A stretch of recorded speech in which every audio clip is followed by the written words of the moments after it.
नमस्कार मित्रांनो, आजचा इम्पॉर्टंट फ्रेज. आता फ्रेज म्हणल्यापेक्षा आपण त्याला कॉमन एक्सप्रेशन म्हणू. काय म्हणू? Common expression. जसं की example, once in a blue moon. Once in a blue moon. आता याचा अर्थ काय होतो? Very rarely. बरोबर. म्हणजे मराठीमध्ये काय होईल? क्वचित. एखादी गोष्ट घटना कशी क्वचित घडणे किंवा क्वचित करणे, अशामध्ये असा किंवा त्याचा अर्थ होईल. जसं की example, I only eat ice cream once in a blue moon.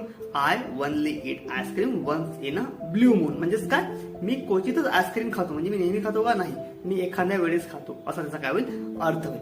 आता बघा, हा जो टॉपिक आहे कॉमन एक्सप्रेशनचा, याच्यावर आपण पूर्ण व्हिडिओ म्हणजे पूर्ण लांब व्हिडिओ घेतलेला आहे. बरोबर. तो व्हिडिओ आपण आपल्या युट्यूब चॅनलला अपलोड सुद्धा केलेला आहे. त्याचा पार्ट 1 आपण टाकलेला आहे, पार्ट 2 सुद्धा येईल. तर तो व्हिडिओ तुम्हाला बघायचा आहे, जेणेकरून तुम्हाला जेवढे आपण टॉपिक घेतलेले आहेत कॉमन एक्सप्रेशनवर ते पूर्ण लक्षात येतील. लक्षामध्ये त्याची लिंक डिस्क्रिप्शन मध्ये असेल किंवा मग आपल्या